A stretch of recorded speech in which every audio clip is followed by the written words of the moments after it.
네, 오늘도 주님 안에서 승리와 감사와 평강이 넘치는 하루가 되시기를 축복을 드립니다. 날씨가 더웠다 추웠다 더웠다 추웠다 하다가 이제 추웠다 멈춰 있습니다. 굉장히 춥죠, 밖에가. 네, 여기는 덥죠? 네, 다 따뜻하게 입고 와서 그래요. 졸지 마십시오.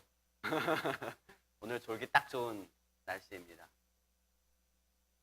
오늘 졸면 다음 주엔 주차장에서 예배를 드리도록. 네. 함께 먼저 말씀을 보도록 하겠습니다. 골로새서 2장 6절과 7절 말씀입니다. 골로새서 2장 6절 7절 말씀입니다.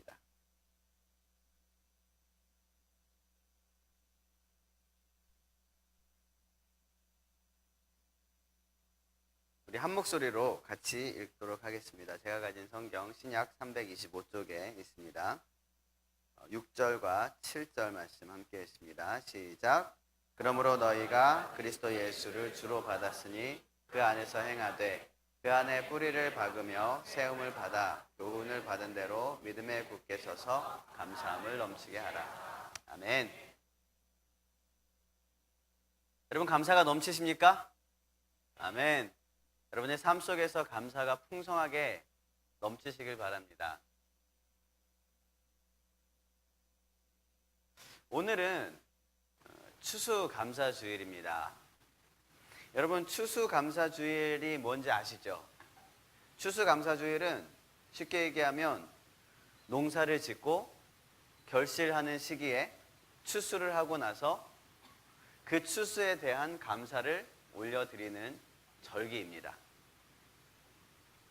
그런데 문제는 우리는 농사를 짓지 않는다는 거예요. 우리는 농사를 짓지 않는데도 추수감사주일을 지킵니다. 그러면 추수감사주일이 우리에게는 어떤 의미가 있고, 또 굉장히 많은 사람들이 요즘 세상에 농사를 짓지 않는 사람들이 많은데 우리에게 어떤 의미가 있기 때문에 추수감사절을 이렇게 절기로 지키는가, 오늘 함께 말씀을 나누도록 하겠습니다. 우리가 실제적인 농사를 짓지는 않습니다. 하지만 우리의 삶을 보면 굉장히 크고 작은 여러 형태의 많은 농사들을 지으면서 살아간다고 볼 수가 있어요. 공부나 직장 또는 어떤 관계 또는 여러 가지 가정이라든지 많은 부분에서 사실은 농사의 원리와 똑같이 그렇게 삶을 살아가는 것들을 봅니다. 자식농사라는 그런 표현도 있죠. 그런 것처럼 우리의 삶의 많은 부분들은 농사의 원리와 굉장히 비슷한 것 같습니다. 이 농사의 원리라는 것이 무엇이겠습니까?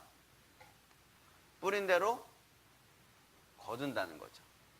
뿌린 대로 거두는 것입니다. 세상에 공짜는 없다는 거예요.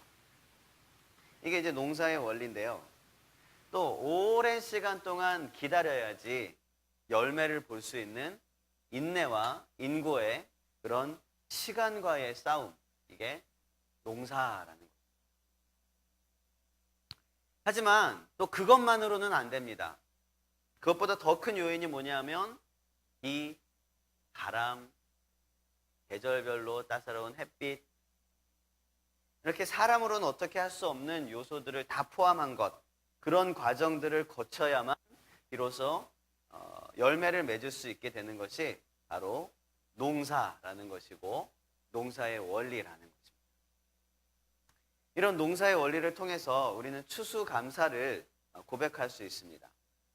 그러면 우리 삶 속에서 이러한 농사의 원리는 무엇이며 우리가 어떻게 풍성한 감사를 넘치게 할 수 있을지 오늘 말씀을 통해서 함께 묵상을 하도록 하겠습니다.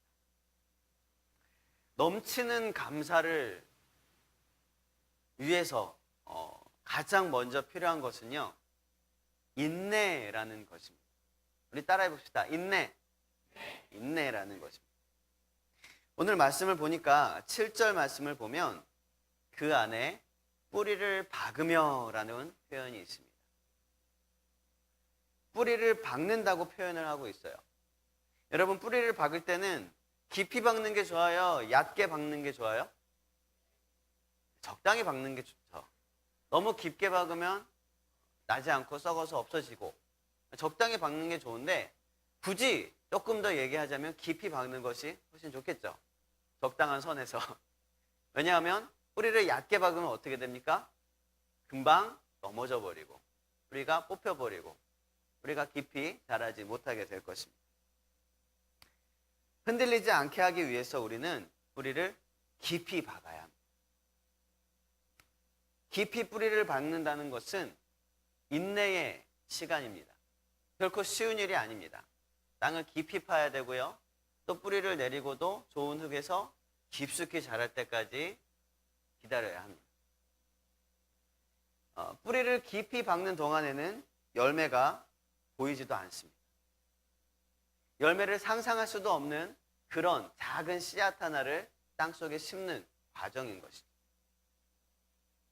그런데 여러분 농부들은요. 씨를 심을 때 기쁠까요? 추수할 때 기쁠까요? 추수할 때 기쁩니다. 이런 말 있잖아요. 말씀에 울며 씨를 뿌리는 자는 기쁨으로 단을 거두리로다. 씨를 뿌릴 땐 운다는 거예요. 너무 힘들고 고되고 너무 어렵고 괴로워서 힘들게 씨를 심습니다. 이 씨를 심는 것만 얘기하겠습니까? 여러 가지 농사를 짓는 과정들이에요. 그런데 그런 어려운 과정들을 지나서 깊이 뿌리가 내렸을 때에 기쁨으로 그 단을, 기쁨으로 그 열매를 거둔다는 것입니다. 그런데 씨를 뿌리는 과정도 기쁘고 즐거우면 얼마나 좋겠습니까? 근데 왜 씨를 뿌리는 과정은 그렇게 힘들까요? 씨를 뿌리는 과정 결코 쉽지 않습니다. 왜냐하면 우리는 씨앗을 뿌리면서도 이 씨앗에 싹이 나지 않을까 봐 염려하기 때문에 내가 100개를 심었으면 싹이 몇 개가 나면 참 좋겠어요. 100개가 나면 참 좋겠는데 싹이 몇 개가 나요? 100개를 심으면 뭐 한 10개가 날까 말까 하는 거예요. 그러니까 나머지 90개는 안 날 게 뻔한데 심는 겁니다. 그래서 어려운 거예요. 만약에 하나 심으면 여기서 그냥 쭉쭉쭉 자라서 30배, 60배, 100배가 모든 씨앗마다 다 난다고 생각하면 얼마나 기쁘겠습니까? 내 씨앗은 뿌렸는데 싹이 나지 않는 그런 씨앗들이 참 많다는 거죠. 노력은 했는데 헛수고가 돼버리는 일들이 참 많다는 거예요. 준비는 했는데 준비한 것이 준비한 만큼 결실이 없을 때가 우리 삶 속에서 얼마나 많이 있습니까? 디데이를 11월 16일로 잡고 달려왔는데 이런 천재지변 때문에 일주일이 저는 그 뉴스를 딱 듣고 나서 와 수능 보는 친구들이 진짜 그냥 진이 빠지겠다 그런 생각이 들었어요. 빨리 요맘때쯤 되면 빨리 보고 끝나는 길을 원하거든요. 지금 뭐 하루 이틀 사이에 성적이 크게 바뀔 것도 아니고 그래서 막 초점을 다해서 컨디션 조절을 하면서 이렇게 왔는데 일주일이나 더 이렇게 한다니 정말 힘들겠다는 그런 생각이 들었어요. 어쨌든 그렇게 열심히 준비하고 노력하는 것만큼 참 그렇게 열매가 팍팍팍 터지지 않을 때가 참 많이 있다는 거죠. 그런 경우가 인생에서 참 많습니다. 그런데요, 우리는 반드시 기억해야 할 것이 있습니다. 모든 씨앗에서 열매가 나지는 않지만 모든 열매는 반드시 씨앗에서 시작된다는 것입니다. 그렇기 때문에 수천 년 동안 농부들은 씨앗을 심고 기다려 오는 것입니다. 그 중에 아주 작은 퍼센트의 열매를 거두지만 그래도 계속해서 나지 않는 씨앗들을 더 많이 심으면서 농부들은 농사를 짓고 있는 것입니다. 우리도 마찬가지예요. 노력하고 애쓰고 준비하는 많은 과정들이 있습니다. 하지만 헛수고로 넘어갈 때들도 참 많이 있어요. 하지만 분명한 것은 하나님께서 우리를 쓰실 때에 그런 준비가 된 사람들을 하나님께서 크게 사용을 하신다는 사실이에요. 여러분 깊이 뿌리를 박으시길 바랍니다. 인내와 또 여러 가지 인고의 시간들이 걸리지만 그것이 바로 풍성한 열매로 하나님께 넘치는 감사를 올려드리는 첫 번째 단계인 것입니다. 깊이 뿌리를 박는다는 또 하나의 굉장히 중요한 점이 있는데요. 뭐냐 하면 그것은 어디에 심느냐, 어디에 심느냐. 마태복음에 보면 네 가지 땅에 대한 비유가 나오죠. 땅이 어떠냐에 따라서 씨앗이 뿌려졌을 때 열매가 맺히냐 못 맺히냐. 열매가 30배, 60배, 100배의 열매가 맺힐 수 있는 것도 있고 하나도 열매가 맺히지 않고 싹조차 틔우지 못하고 뿌리도 못 박는 그런 땅이 있더라는 거죠. 어떤 땅에다가 심어야 풍성한 열매를 거둘 수가 있을까요? 여러분은 어떤 땅에다가 씨앗을 심고 있습니까? 오늘 본문 보니까 7절에 보니까 어디에다가 뿌리를 박으라 그러고 있습니까? 그 안에. 그가 누굽니까? 예. 그리스도 예수 안에다 우리는 뿌리를 박아야 하는 것입니다. 그리스도 안에서 우리가 뿌리를 깊이 박아야 되는데 실컷 뿌리를 박고 나니까 엉뚱한 데다가 뿌리를 박아놓은 거예요. 열매가 자라지 않는 거예요. 뿌리가 깊숙이 들어간 줄 알았는데 위에 엉겅퀴가 가득 막고 있어서 결실을 맺을 수가 없는 그런 땅에다가 뿌리를 박아놓은 거죠. 세상 속에서 이 세상에 보이는 소망을 가지고 이 세상 가치를 가지고 열심히 뿌리를 박고 노력하고 소망하면서 살아가고 있는데 결국 뚜껑 열어보니까 열매가 하나도 없습니다.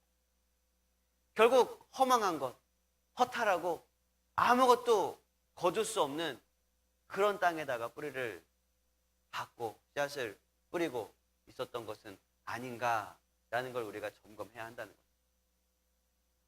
열심히 일해서 돈을 많이 벌었습니다. 그런데 돈을 버느라고 건강이 상했어요. 그리고 그 건강을 회복하기 위해서 지금까지 벌었던 돈을 다 씁니다. 건강이 회복되어졌습니다. 돈이 하나도 없습니다.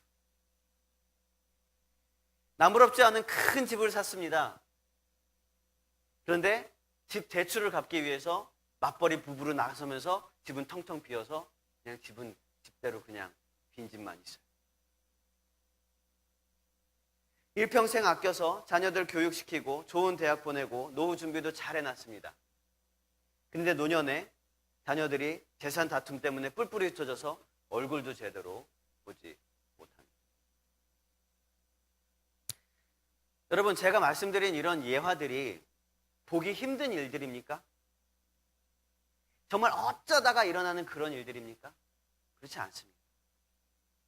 우리 주변에서 굉장히 흔하게 일어나고 있는 일들이 굉장히 자주 일어나고 어쩌면 여기 앉아있는 분들의 10년, 20년 후의 일들이 아니었으면 좋겠지만 그럴지도 모르는 일들일 수도 있어요. 여러분, 우리는 제대로 된 소망을 제대로 가져야 합니다. 굳건한 땅에다가 뿌리를 깊이 내려야 합니다. 여러분, 그리스도 안에서 인내함으로 깊이 뿌리를 내릴 수 있는 저와 여러분이 되시기를 주님의 이름으로 축복을 드립니다. 넘치는 감사를 위한 두 번째 단계가 있습니다. 우리 따라해 봅시다. 성장입니다. 첫 번째는 인내라고 했습니다. 두 번째는 성장입니다. 오늘 본문에서는 그리스도 안에서 세움을 받는다라고 말씀을 하고 있습니다. 여러분, 성장하시길 바랍니다. 자라나시길 바랍니다. 키도 좀 더 크시길 바랍니다. 여러분, 맡은 바 최선을 다하십시오. 지금 주어진 것에, 지금 주어진 기회에 정말 최선을 다해서 임하십시오. 공부 열심히 하십시오. 흔들리지 마십시오. 여러분, 더 성장해 가십시오. 자라나는 만큼 쓰임을 받게 되는 것입니다. 여러분, 올바른 성장을 위해서 우리는 두 가지를 기억해야 됩니다. 첫 번째는 방향성입니다. 해바라기는 무엇을 바라봅니까? 해를 바라봅니다. 해를 바라보고 해 방향이 바뀌면 해바라기는 그 방향을 따라갑니다. 해가 동쪽에서 떴다고 해서 해바라기가 1년 내내 동쪽만 바라보고 있는 게 아닙니다. 해바라기는 지구의 이 땅에, 이 지구 땅에 뿌리를 내리고 심겨져 있어요. 하지만 해바라기의 기준은 지구가 아닙니다. 해바라기의 기준은 태양입니다. 그러니까 태양은 가만히 있는데 지구가 돌고 있으면 이 지구가 기준인 해바라기들은 그냥 자기 얼굴 그냥 아무데나 딱 받고 그냥 그대로 가겠죠. 하지만 기준이 태양이기 때문에 해바라기들은 태양을 향하여 항상 얼굴을 향하고 있는 것입니다. 여러분, 기준을 나에게 두면 안 돼요. 기준을 나에게 두면 항상 이 어려워지고 흔들리고 요동을 치게 됩니다. 해바라기 입장에서는 마치 한 곳만 바라보는 것이 아무런 요동 없이 무던하게 그렇게 가는 거라고 생각을 할 수가 있어요. 그건 해바라기 입장에서의 생각입니다. 기준을 나에게 두면 언제나 우리 삶 속에서 오류가 나게 돼 있어요. 왜냐하면 나는 온전하지 못하기 때문입니다. 여러분, 제가 예전에 한번 말씀드린 적이 있는 것 같아요. 편자라는 것이 있습니다. 말발굽에 들어가는 이 쇠조각을 말하는데요. 옛날에 어떤 사람이 편자를 만들기 위해서 스승을 찾아갔습니다. 그 스승은 편자를 하나 제자에게 주면서 똑같은 거를 100개를 만들어 와라 이렇게 이야기를 했습니다. 이 제자는 첫 번째 맡겨진 그런 임무를 정말 최선을 다해서 했습니다. 이 편자를 가지고 정말 쉬지 않고 열심히 그렇게 일을 했습니다. 100개를 만들어냈어요. 뚝딱뚝딱 하면서 손에 물집이 생기고 눈이 가물가물해질 때까지 열심히 편자를 만들었습니다. 10개, 20개, 50개, 100개가 점점 다가갈수록 그는 편자를 만들 줄 아는 노하우도 생기게 되고 시간도 점점 단축되어 갔습니다.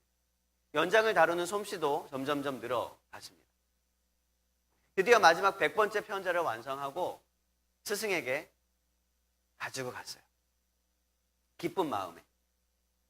그러나 스승은 제자가 만든 100번째 편자를 보면서 한숨을 내쉬면서 제자를 나무랐습니다. 왜 그랬습니까? 스승이 만든 첫 번째 편자하고 이 제자가 만든 100번째 편자가 너무나 다르게 생겼기 때문이에요.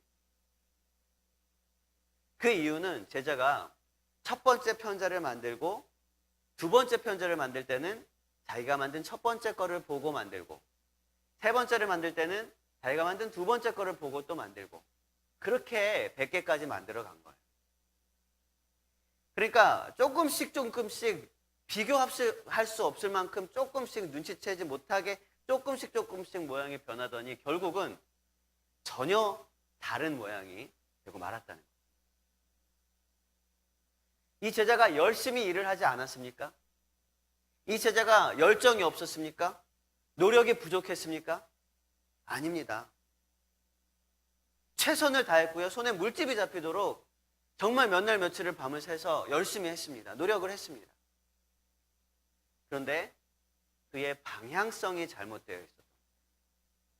그의 기준이 자기 자신이었던 것입니다.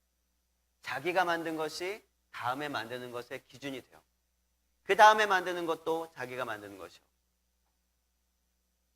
언제나 스승의 것을 보고 스승의 것을 모델로 삼았어야 되는데 자기 걸 만들어서 자기가 모델이 되어서 그렇게 만들어 나갔다는 거예요. 여러분, 내가 기준이 되면 안 됩니다. 우리는 언제나 매 순간 하나님의 말씀으로 내 삶을 점검해야 합니다.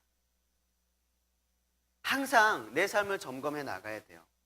맞게 가고 있는지, 혹시 아주 작은 틀린 부분이 없는지, 그리고 그 틀린 부분이 너무나 익숙해져서 마치 내가 맞게 가고 있는 것처럼 느껴지는 부분은 없는지 날마다 그 예리한 하나님의 말씀에 우리의 삶을 계속해서 맞춰 봐야 한다는 것입니다. 여러분, 올바른 성장을 위한 첫 번째 요건은 방향성이라고 했습니다. 올바른 성장을 위한 두 번째 요인은 쉼입니다. 쉼. 예수님께서는 참 잘 쉬시던 분이었습니다. 성경에 나온 것만도 몇 가지가 나오죠. 예수님께서 잘 쉬셨어요. 왜냐하면 예수님도 100% 인간의 몸으로 이 땅을 살고 계셨기 때문이에요. 잘 드셨고요. 잘 쉬셨습니다. 잘 쉴 줄 아는 사람이 잘 성장할 수 있습니다. 그래서 여러분들 예배 시간에 가끔 쉬기도 하죠. 눈만 쉬고 있는 것이라 믿습니다. 귀는 잘 들리잖아요. 여러분, 쉼이라는 것은요, 성장하는 것과 분리되어 있는 영역이 아닙니다. 쉼이라는 것은요, 성장의 일부입니다. 그렇기 때문에 우리는 반드시 잘 쉬어야 돼요. 대나무가 곧게 높이 올라갈 수 있는 이유도 그 대나무에 중간중간에 마디가 있기 때문이에요. 하나의 마디가 없으면 대나무는 금방 휘어져 버리고 꺾어져 버리고 말게 될 것입니다. 여러분, 마디 우리가 한 번씩 쉬어야만 더 강하고 굳건하게 성장을 할 수가 있습니다. 여러분, 여유를 가지시길 바랍니다. 쉴 줄 알아야 됩니다. 100m 달리기 하는 사람과 마라톤을 하는 사람은 신발끈을 매는 방법부터가 다르다고 합니다. 신앙생활은 마라톤과 같습니다. 짧은 시간 전력 질주를 하고 끝내버리는 것이 신앙생활이 아닙니다. 멀리 보고 제대로 보시길 바랍니다. 모든 쉼과 회복은 우리가 믿고 따르는 그리스도 예수 안에 있습니다. 우리가 쉬지 말고 해야 할 것은 기도밖에 없습니다. 온전한 방향성과 제대로 된 쉼을 통해 그리스도 예수 안에서 건강하게 성장하고 세움받는 저와 여러분이 되시기를 축복을 드립니다. 두 번째, 건강이 넘치게 하기 위해서 우리는 성장이라는 단계를 말씀을 드렸습니다. 넘치는 감사를 위한 세 번째 단계는요, 믿음입니다. 우리 따라해 봅시다. 믿음. 우리는 그리스도 안에서 교훈을 받은 대로 믿음에 굳게 서야 합니다. 뿌리를 내리고 계속해서 성장하다 보면서 계속 겪는 과정은요, 의심과 불안함, 두려움, 사람의 속임수와 여러 가지 세상 가치들의 공격입니다. 뿌리가 열심히 내려가고 있는데도 불구하고 뿌리가 잘 내려가고 있는가? 땅을 한번 파보면 이미 그것은 죽어버립니다. 그냥 믿음으로 기다려야 돼요. 싹이 좀 나고 있습니다. 이 싹이 과연 끝까지 갈 수 있을까? 이 싹이 과연 열매를 맺을 수 있을까? 여러분, 굳건한 믿음의 방패가 없으면 모든 악한 자의 불화살에 노출되고 마는 것입니다. 어디에 노출된다고요? 악한 자의 무엇이요? 잘 기억하시길 바랍니다. 다음 주까지 잘 기억하시길 바랍니다. 여러분, 우리는 믿음에 굳게 서야 합니다. 그래야 열매를 거두어서 감사가 넘칠 수 있게 되는 것입니다. 열심히 농사 지어놨는데 도둑들이 다 들어와서 열매를 싹 가져가 버리면 어떻게 합니까? 여러분, 믿음 위에 굳건하게 서길 바랍니다. 믿음의 방패를 항상 우리의 가장 전면에 내세우시길 바랍니다. 그러면 우리가 확실히 해둬야 될 게 있어요. 뭐냐면 믿음이라는 것에 대해서인데, 믿음은 믿어지는 것입니까? 아니면 내가 믿는 것입니까? 믿음은 믿어지는 것이다? 아니면 내가 의지적으로 믿는 것이다? 무엇입니까? 일본이야. 네. 맞습니다. 둘 다 맞습니다. 둘 다 맞아요. 믿음은 믿어지는 것도 있고요. 의지적으로 내가 믿는 그런 영역도 있습니다. 반대로 말하면 믿고 싶은데 안 믿어지는 부분도 있고요. 의지적으로 내가 믿지 않기로 결정하는 부분도 있다는 거예요. 그런데요, 우리는요, 일반적으로 우리가 주님 안에 나올 때, 우리가 예수님을 주로 고백할 때 한 걸음씩 나오면서 우리는 어떤 걸 경험하냐면요, 믿어지는 역사를 경험해요. 믿어져요. 그러니까 나는 그냥 믿어지는데 그걸 저 사람한테 설명을 해야 돼. 그게 전도잖아요. 이게 어려운 거예요. 나는 그냥 믿어지는데 이 사람은 그게 안 믿어지는 거예요. 그걸 설명하는 게 어려워서 전도가 어려운 거예요. 여러분, 일단 믿어지는 것은 은혜이고 축복입니다. 여러분 그냥 고민하지 않아도 와, 예수님이 내 죄를 대속하셨구나. 예수님이 나에게 영원한 생명을 주시고 내가 죽으면 천국을 가는구나. 이게 그냥 믿어지면요 너무나 은혜와 축복을 누리는 삶입니다. 하지만 믿어지지 않는 사람이 분명히 있을 수 있습니다. 이상한 거 아닙니다. 그럴 때는 먼저 의지적으로 믿기로 결단하는 것이 굉장히 중요한 첫걸음입니다. 믿지 않기로 결단하고 있는 그런 마음이 있다면 그걸 내려놓고 의지적으로 믿기로 결단하는 것이 먼저가 되어야 된다는 것입니다.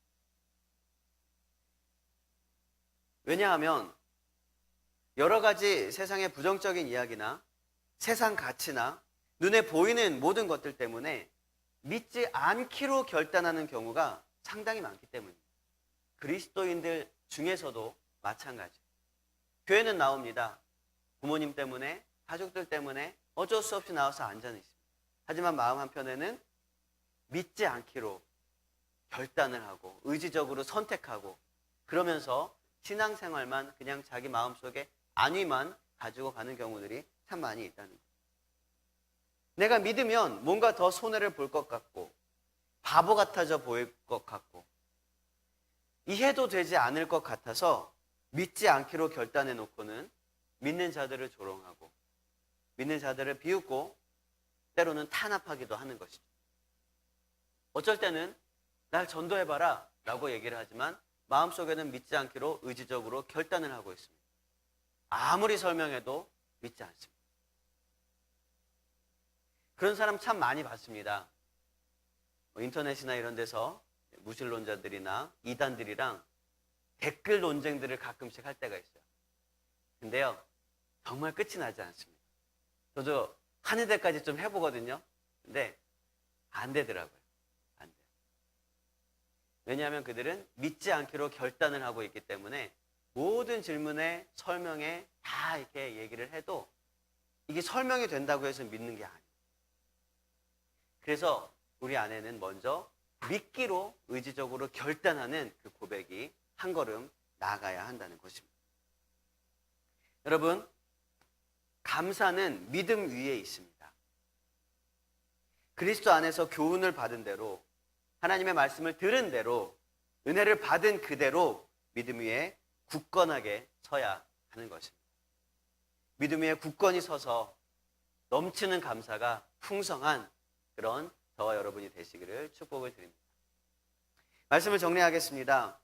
넘치는 감사를 위해서 우리는 인내해야 한다고 했습니다. 그리고 성장해야 한다고 했습니다.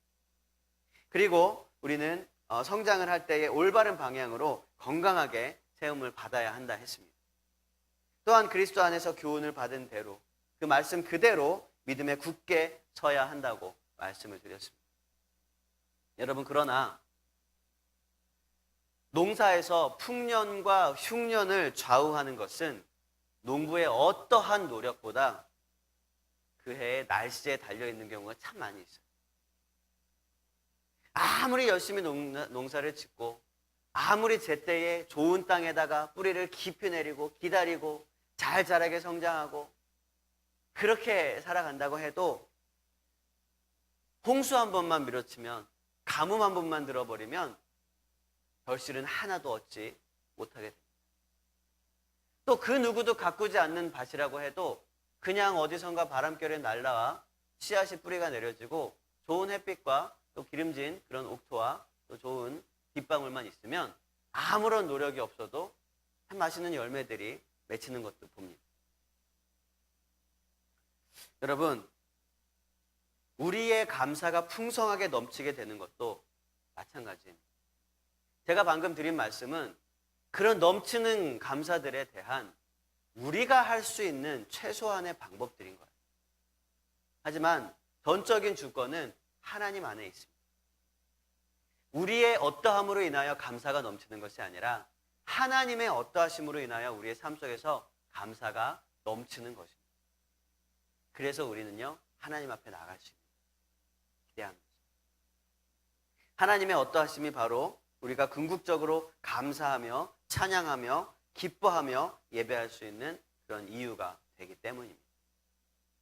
오늘 하나님께 영광을 돌리면서 풍성한 은혜를 주시는 그런 은혜에 감사함을 고백하는 그런 복된 하루가 되시기를 바랍니다.